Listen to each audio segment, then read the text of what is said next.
Hello hello, aujourd'hui on se retrouve pour le début d'une série de vidéos album. J'ai un album à faire pour mon neveu, son anniversaire est fin du mois et du coup je vais faire l'album de A à Z avec vous. Première vidéo ça sera la couverture, deuxième vidéo la reliure, le type de reliure que je vais utiliser. Ça va être un album avec des enveloppes, l'habillage. Et normalement, le produit sera fini. Je ne sais pas si je le décorerai avec vous. Je verrai. Pour le coup, donc, cette vidéo, la couverture, le thème, je pars sur le thème Londres parce que mon neveu aime Londres. Vous ne me demandez pas pourquoi. Il y en a il y a des ados qui aiment New York. Son frère, c'est New York. Lui, c'est Londres. Donc, je vais partir sur ce magnifique papier peint. Pour la couverture, je vais monter une couverture livre. Donc 2 cartonnettes, une tranche. Voilà, on va faire ça ensemble. Qu'est-ce que j'ai prévu d'autre? J'ai prévu ma colle blanche, mon rouleau, mon cutter bien évidemment, mon ustensile à faire les angles magiques. Je vous le montrerai, je vous l'ai montré dans une vidéo mais que vous n'avez pas encore vu. Donc je vous montrerai comment l'utiliser. Mon pavé de lissage, parce que ça c'est des must-have pour tout travail de cartonnage. Parce que pour moi, monter un album comme ça, c'est du cartonnage pur. Ça me conforte bien dans l'idée que le cartonnage et le scrap, c'est vraiment deux activités qui peuvent se marier. La règle lourde, et j'ai envie de vous dire c'est tout. Pour l'habillage, pour l'habillage interne, parce qu'on verra ça après, je vais partir sur ce bloc de papier action parce que le thème blanc et rouge et le thème blanc rouge gris ou blanc rouge noir, je trouve que ça ira très bien avec ce papier peint qui est dans les tons métallisés, gris, rouge, noir. Donc voilà. Donc il n'y a plus qu'à. Hop, on va pousser tout ça et on va commencer. Le travail avec le papier peint. Moi, j'utilise beaucoup les papiers peints ou les Skivertex pour faire des albums ou des pseudo-livres, en fait. Ça, c'est du travail de création de livres, en fait. Couverture de livres. Je suis souvent... je travaille beaucoup les papiers peints ou les papiers ou les tissus comme vous avez pu voir pour mon mini. Donc quand c'est un papier peint, un tissu ou quoi ou qu'est-ce, vérifiez toujours le sens. Vérifiez toujours le sens. Je vous ai pas parlé des dimensions parce que je pars un peu là, mais c'est à la bonne franquette totale. Je vous disais que ça va être une reliure avec des albums. Ça va être un album avec des albums. On recommence. Voilà. Ça va être un album avec des enveloppes. Les enveloppes, elles font 15,5 sur 22 ou sur 21. Sur 22. Du coup, j'ai pris un carton de 16 sur 23. J'en ai pris 2 pour les 2 pans. Et j'ai pris une tranche de 23 sur 5. Donc, pour l'instant, on met ça de côté. Donc, le papier peint. Et dans le bon sens. Ok. Alors, ce que j'aime toujours faire avec le papier peint, avec le papier peint et comme toutes mes couvertures d'album, en fait, je colle toujours...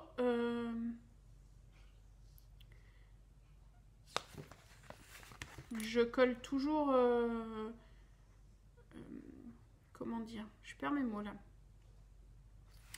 Voilà, je suis pas douée pour faire du multitâche en ce moment. J'ai mon esprit qui est pris par tant de choses que j'ai du mal. Donc, on se concentre 2 minutes. Je colle toujours à 2 cm du bord.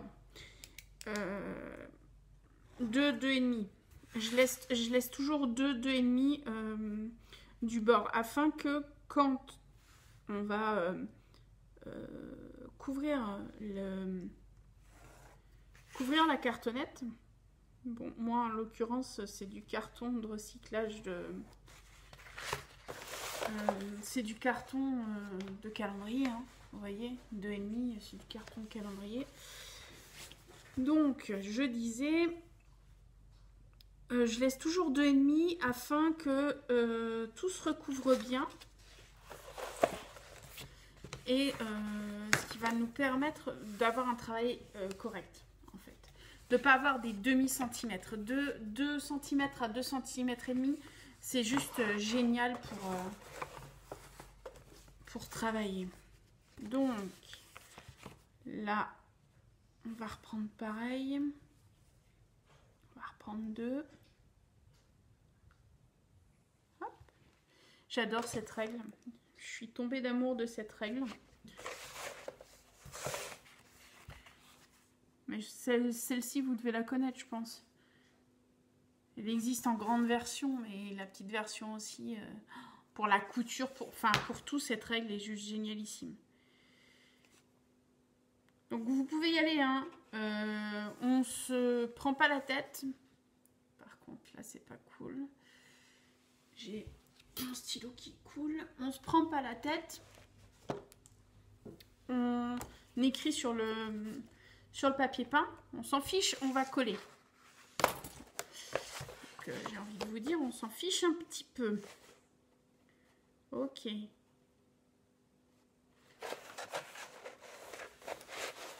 sais pas si vous voyez correctement. J'essaie de permettre de voir. Ouh, c'est compliqué tout ça. Voilà. Bref. Donc là, je suis en train de faire mes marques. C'est un peu compliqué à filmer. Donc là, j'ai fait mon trait qui va me permettre de faire mon rabat pour le bas. Là, je vais faire ma marque. À savoir que... J'ai l'impression de vous donner un petit cours. On va en coller la cartonnette pour le placer. En faisant les traits comme ça, je suis sûre d'être droite. Donc c'est juste parfait. Autre tips. Ça commence à me saouler un petit peu. Attendez. Autre petite astuce. Dans les livres comme ça, on se demande toujours l'espace qu'il faut entre les deux cartons. Parce que vous savez, pour que ça puisse être utilisé, se plier sans se déchirer, que l'album se ferme correctement. En fait, c'est pas une question de 1 cm, enfin 1 mm, 2 mm. Non, c'est la question de, il faut la règle. Moi, c'est ce qu'on m'a appris en cartonnage. Il faut la double épaisseur de votre carton. Donc, généralement, alors si vous connaissez l'épaisseur de votre carton, c'est juste génial, hein. Vous n'avez pas besoin de faire ça. Moi, généralement, j'en mets 2. Enfin, je les colle un à un. Vous avez vu comme j'ai fait. Je les colle, je les place sur ma ligne repère, d'où l'intérêt d'avoir fait cette ligne repère qui va vous permettre de vous aligner correctement, d'avoir un album droit. Et je trace mon trait. Je prends ma tranche. Il va y avoir un peu de blabla dans cette vidéo, je suis désolée, hein, mais comme ça je vous montre correctement. Je replace mon deuxième trait. Pas besoin d'aller jusqu'au bout. Vu que de toute manière, vous allez vous aligner sur le bas. Vous allez en coller, vous aligner et bien mettre le carton. Donc pas besoin d'aller jusqu'au bout, etc. Un trait suffit en fait. Alors, hop, double épaisseur. On y retourne. Alors, soit vous refaites la double épaisseur, soit vous prenez la mesure directement de la première épaisseur que vous avez marquée. Ça me rassure, hein. Ça montre que j'ai bien fait le trait. Je sais que c'est des cartons, généralement les cartons de calendrier, c'est l'épaisseur 2,5. Donc il faut laisser 0,5 entre les deux collages. Hop. Voilà. 0,5, 0,5. On trace. Voilà. Et dernier carton.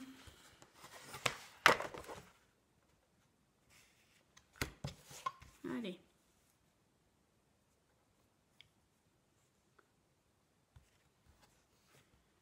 On est bon. Voilà. Et pour le coup, on va faire la découpe. On a dit 2 cm, 2 cm et demi. 2 cm et demi, c'est là. Ouais, allez, on va mettre 2 cm et demi. Hop là. Comme ça va faire la découpe tranquille. Je pense que je vais utiliser toute la bande d'ailleurs. Je vais utiliser toute la bande, à moins que celle-ci, je l'utilise en pochette à l'intérieur. Mais je me dis que pour faire la charnière centrale, ça pourrait être pas mal. Je vais utiliser toute la bande. Donc, on retourne tout ce beau cirque.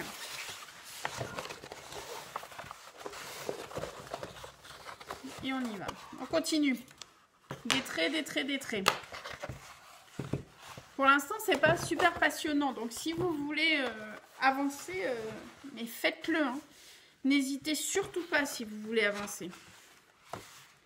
J'ai dit que on était sur du 23.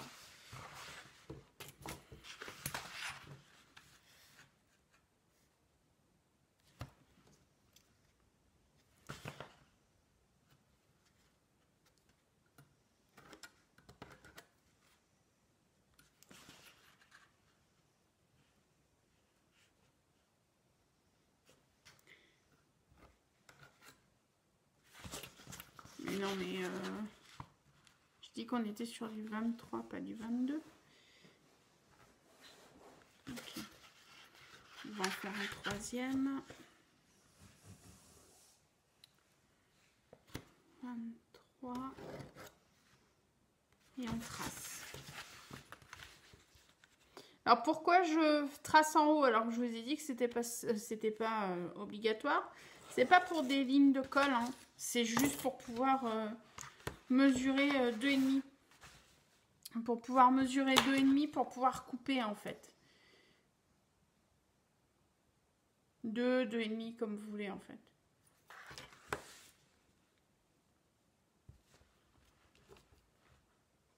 Hop là. Là, je vais couper et puis comme ça, on va pouvoir commencer à couler. À coller. Ah ben bravo. Désolée, j'étais en train de parler toute seule et j'avais pas réalisé que, que j'avais pas remis la vidéo. Ça, c'est une spéciale Yann. Donc, j'ai déjà commencé à coller. J'ai déjà commencé à coller la charnière, enfin la tranche. J'aime bien coller la tranche dans le sens où ça solidifie clairement votre couverture. Vous voyez déjà. Donc, on continue. Là, il n'y a rien de... Il n'y a rien d'extraordinaire. Hein. On en colle. Moi, je vous conseille d'en coller avec le rouleau. Parce que du coup, le rouleau, ça va vous permettre de mettre une couche régulière et fine sur tout le carton. J'y vais à la barbare. Je verse directement la colle blanche sur le carton. Chose qu'il n'est pas forcément super conseillé de faire. Mais bon, vous me connaissez maintenant. Je suis un peu à la barbare.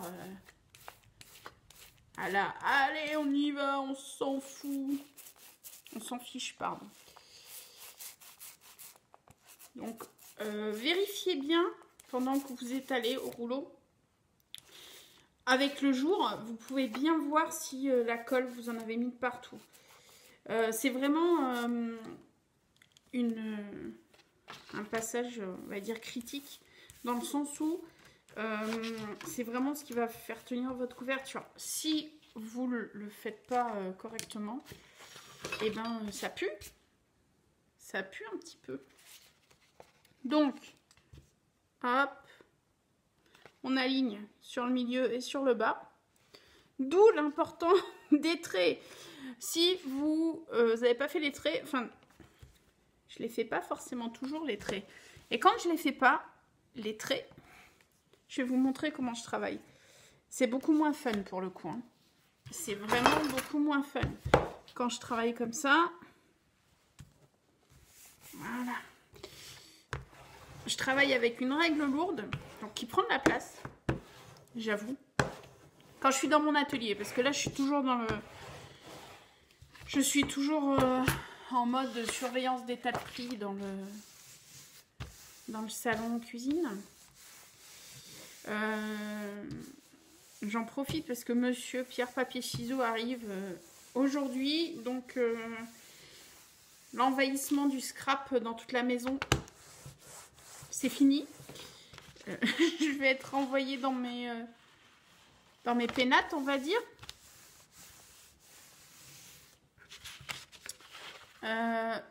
N'hésitez pas à regarder, surtout que celui-là c'est un papier métallisé foncé. N'hésitez pas à vérifier avec le jour pour voir s'il n'y a pas des bulles d'air, etc. Parce que pareil, si vous ne les chassez pas maintenant, c'est foutu. Donc, pavé de lissage, côté arrondi pour bien chasser les bulles d'air et pour bien maroufler. Travailler avec la main, ça marche aussi. Si vous n'avez pas de pavé de lissage. Je sais que je l'ai et je l'utilise, mais à fond. Je suis amoureuse de ce truc. Donc j'étais en train de vous dire quelque chose. Oui, normalement dans mon atelier, c'est règle lourde là. La règle lourde, ça, c'est quelque chose dans les loisirs créatifs que vous allez trouver à atrocement cher. Je crois qu'elle est à 40 €, quelque chose comme ça, 40 ou 50 €. Je ne sais plus exactement. Mais chez Monsieur Casto, comme je vous le dis souvent, Casto, le roi Merlin et autres potes de bricolage, vous trouvez pas mal de choses de scrap. Et franchement, les magasins de scrap ou de loisirs créatifs, parce que là pour le coup c'est du cartonnage, se font des coronesses en or pour le prix de certains trucs. On va pas aborder le sujet de la crocodile parce que voilà, c'est juste du vol organisé quoi. Mais on abordera ce sujet-là un autre jour, je pense. Mais pour la règle lourde, donc 50 € en atelier de loisirs créatifs, 40 à 50 €, peut-être même plus, je sais plus. Alors que chez Monsieur Leroy Merlin, Castorama et consorts, ça s'appelle un pli de tapissier. On me l'a offert pour mes 40 ans l'année dernière. C'est une copine de cartonnage qui me l'a offerte l'année dernière. Et chez Monsieur Castorama, si ça arrive à une... C'est droit. Si c'était une dizaine d'euros pour la règle de 1 mètre en acier trempé, c'est sûr, elle n'est pas sexy. Mais c'est pas ce qu'on lui demande. Moi, je m'en fiche de l'esthétique à partir du moment où ça fait le job. Et à partir du moment où j'ai pas l'impression d'être pris pour une bourrique en termes de prix, quoi. Enfin bref, je blablate. Donc, normalement, règle lourde en bas. Équerre lourde pour être sûr, contre la règle lourde, pour être sûr que je suis bien à angle droit, pour pas avoir d'écart. Et honnêtement, je le fais toujours hein, quand je dois faire des découpes. C'est ce que je fais. Règle lourde, équerre lourde. Mais le montage de couverture, maintenant, je le fais avec des traits et c'est vachement plus pratique et c'est vachement plus rapide. Ok. Donc, vous trouvez comment? La moitié de notre couverture. Donc, quand je suis à cette étape-là, je commence déjà à bien former les plis pour que le papier peint il s'habitue un petit peu. Bon, ben voilà, maintenant on va faire les angles. Je sais que vous... Alors, j'ai l'impression de donner un cours théorique. En cartonnage, la règle veut que un angle, pour le faire correctement, pour le faire propre, en fait, je vais vous montrer, c'est l'épaisseur du carton plus 1 mm. Quelque chose comme ça. Mais en fait, ce petit outil-là, il nous le gère tout de suite, tout seul, le 1 mm. Donc, ça, c'est un petit outil que j'avais trouvé dans une boutique. Un petit outil que j'ai trouvé dans une boutique Éclat de verre. Je ne sais pas si vous connaissez. C'est une boutique cartonnage encadrement. Et franchement, j'appelle ça coin magique. C'est juste génialissime. Ça fait faire des coins. Là, vous allez voir. Magique, quoi. Vraiment magique.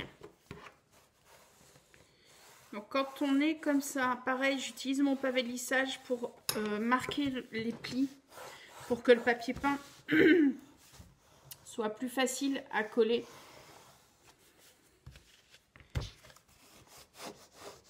Et j'utilise la partie du pavé de lissage qui est biseautée.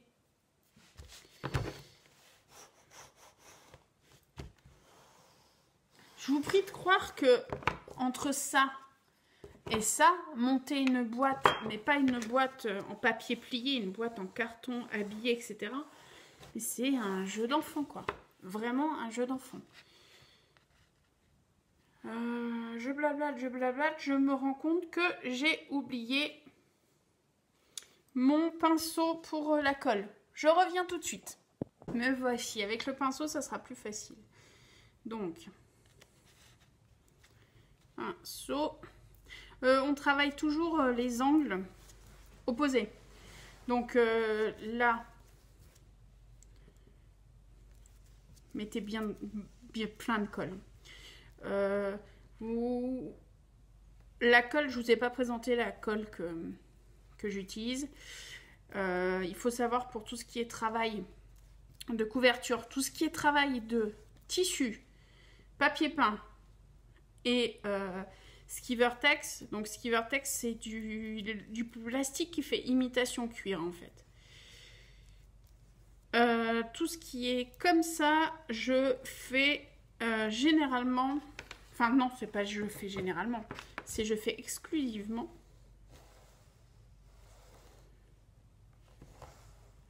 à la colle blanche. Exclusivement à la colle blanche parce que franchement... c'est celle qui dure le mieux dans le temps, quoi. Vraiment. Alors, autant... Ah, j'ai pas de chiffon. Ah, si. Alors, j'étais en train de vous dire, ouais, colle blanche. Parce que autant... pour tout ce qui est scrap en lui-même, j'utilise beaucoup, mais beaucoup... je vous l'avais dit dans une vidéo que je surkiffais la colle en gel ou même la colle action, mais qui est équivalente de la scotch, en fait. Mais sinon, ben voilà, hein, faut pas délirer. Je suis avec mon bidon de colle blanche. C'est un investissement, mais c'est... ouais, pour le travail du papier peint, il n'y a pas photo en fait. Il n'y a vraiment pas photo. Donc on y retourne. On colle. Généralement, j'insiste bien sur la partie qui est contre la cartonnette. Vous voyez? Hop.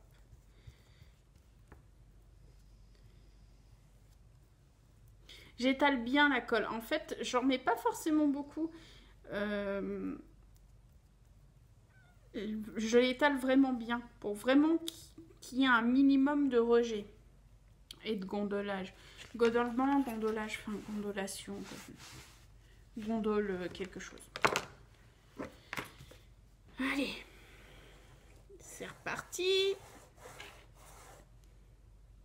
Hop là.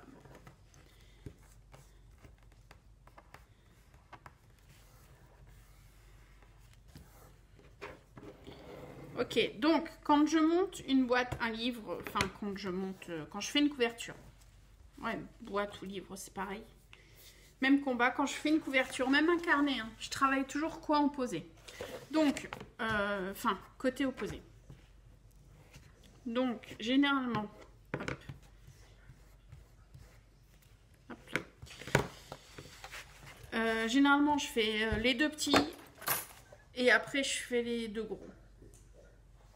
Donc, je vais juste bien nettoyer parce que il y en a un peu en surplus.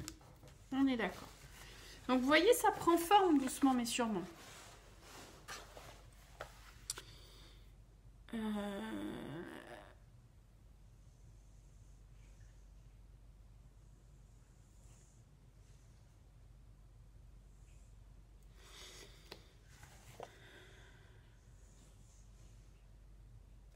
Ouais, je vous conseille même de faire les deux grands d'abord et après les deux petits. C'est plus facile pour pouvoir gérer les coins. Donc, on va faire cette grande bande-là. Donc, on y va, on colle.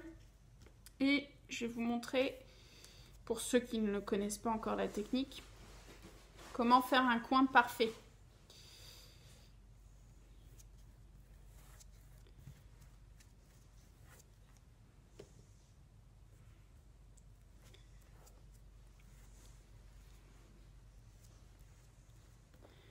Quand on m'a montré cette technique au cartonnage, je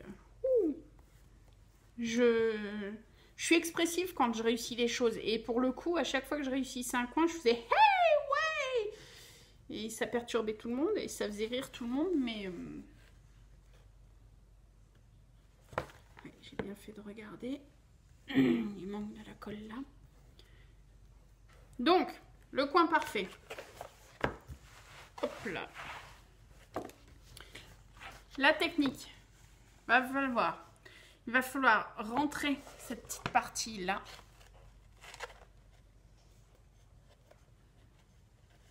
Ok, des deux côtés. Il faut rentrer ce petit millimètre. Oui. Avec l'ongle, hein. Avec l'ongle, ça suffit largement. Pavé de lissage, là, franchement, le pavé de lissage est votre meilleur ami. Vraiment. Et où aussi l'utilité d'avoir tout à l'heure commencé à plier. Voilà. Attendez, j'appuie bien et je vous montre ça. Ah ouais. Ah ouais. Oui. J'ai un peu... mis trop plein de colle un peu de partout, mais ça fait rien. Allez. Il n'y en a pas là aussi, un petit peu aussi. Donc, je vais vous montrer ça. Hop. Vous voyez, je sais pas si vous voyez. L'angle là est vraiment comme un angle de livre, est vraiment parfait. Et cette technique-là vous permet vraiment de faire des angles, de ne pas avoir ce petit bout qui dépasse et qui peut être moche en fait dans une création.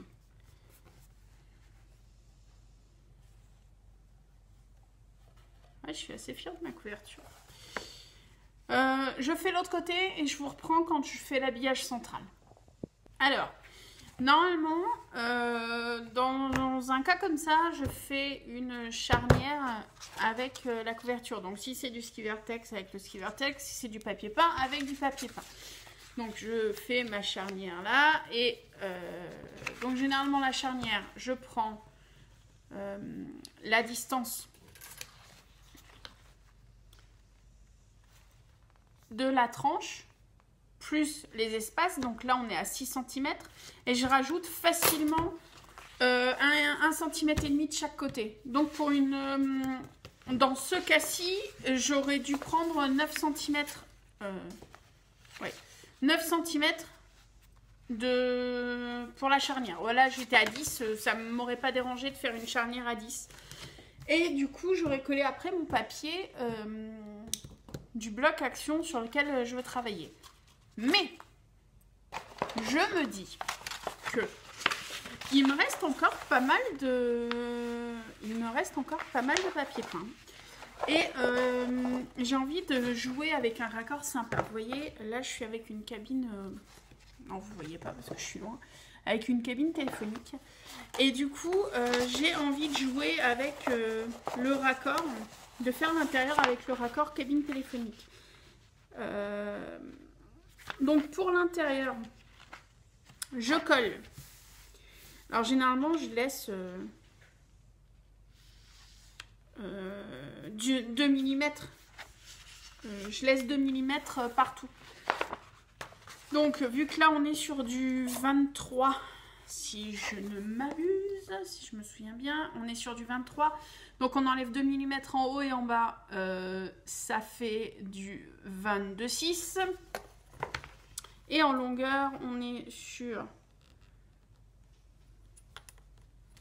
du 38 et des bananes, on est exactement sur du 38, pas et des bananes, sur du 38. Donc on enlève 4, donc ça fait aussi 37,6. Donc je vais faire ça. Je vais découper ça à la bonne longueur et je vais en coller. Donc je fais ça. Et je vous reprends pour vous montrer la fin de la couverture et ce qui terminera pour le coup notre vidéo sur cette étape. Bon ben voilà, pour moi la couverture en tout cas est finie. Je vous conseille, parce que je vais quand même vous donner des conseils, si vous décidez... Enfin, la partie la plus délicate à chaque fois, c'est la charnière. Surtout si vous décidez de faire comme je vous ai conseillé de faire, c'est-à-dire une charnière un peu type livre et du coup de rappeler la couverture externe au milieu. Mais ça, vous le faites, oui, avec le papier, vous pouvez le faire, mais le papier, de manière, au bout d'un moment, ça cassera, faut pas se leurrer. Quand je vous dis type livre, je pense au papier peint, au tissu, au ski vertex. Vous verrez dans une vidéo qui arrivera. Ou si je pense la prochaine vidéo, quand on travaillera sur la reliure centrale, je vous montrerai. Quoi qu'il en soit, si vous travaillez la reliure, la version reliure et papier, comme je pensais faire au début, collez toujours au milieu. Vous collez bien, vous appuyez bien, vous lissez bien. Et après, avec votre plioir ou la partie arrondie de votre pavé lissage, vous venez marquer la tranche. Et après seulement, vous viendrez coller là. Si vous ne faites pas ça, votre tranche va être collée, va être tendue. Et du coup, la pliure ne va pas se faire. Si vous optez, comme je l'ai fait pour cet album-là, utilisation globale de votre papier peint ou de votre simili-cuir pour l'intérieur, en une pièce, vous vous mettez d'un côté ou de l'autre, c'est comme vous voulez. Vous commencez à encoller la première page de couverture. Vous encollez bien. Vous mettez votre papier et vous le marouflez au fur et à mesure, jusqu'au pliage. Au pliage, vous prenez votre pavé de lissage ou votre plioir, comme vous voulez, la version arrondie. Tout en douceur, vous venez travailler le pli, marquer le pli. utilisez aussi votre couverture. Après, vous collez le milieu. Vous faites la même chose. Toujours la même chose. Sans oublier de travailler le deuxième pli. Et enfin, vous collez le carton et vous venez maroufler la dernière. Et après, vous vérifiez qu'il n'y ait pas de bulle de séchage, qu'il n'y ait pas de bulle d'air. Et ça, moi, ma couverture, là, j'avoue, elle va passer mes 24 à 48 heures sous presse. Donc, sous presse, les vieux livres de cuisine, des jeux de société, des choses comme ça. Vous le mettez d'un côté, vous l'oubliez. Et on reviendra travailler dessus pour le montage. Il faut vraiment laisser le papier peint tranquille et qu'il absorbe la colle et que le collage se fasse tranquillement. Vous allez vous dire que j'ai oublié, j'avais parlé d'un ruban que j'ai oublié pour la fermeture de l'album. Honnêtement, c'est un ado, c'est un mec. Les rubans pour fermer les albums, je pense qu'il s'en fiche un peu. Et en plus, je pense que ma tranche sera assez large. Enfin, il va mettre que des photos, il va pas scraper dedans. Donc, l'album va pas s'écarter comme ça. Ça passera largement. Ça passera largement comme ça. Il n'y aura pas besoin de fermeture. Pour les coins, je termine ça pour cette vidéo. Pour les coins, ne vous stressez pas. Il y a toujours des solutions. Si vos coins ne sont pas parfaits ou si vous les trouvez pas top, la solution bis, mettez des coins en fer. Vous les trouverez chez Action, vous les trouvez sur Amazon ou quoi, ou dans des boutiques de scrap. Il y a toujours la version là. Si vous êtes perfectionniste et que vous faites des coins qui vous plaisent pas, il y a le camouflage. Il faut pas se stresser. Je crois que c'est tout. Donc, cette première vidéo couverture de l'album est finie. Prochaine vidéo, donc la partie 2, ça sera vraiment la reliure. La reliure. Et du coup, je vous dis à bientôt. Et on se voit dans la prochaine vidéo.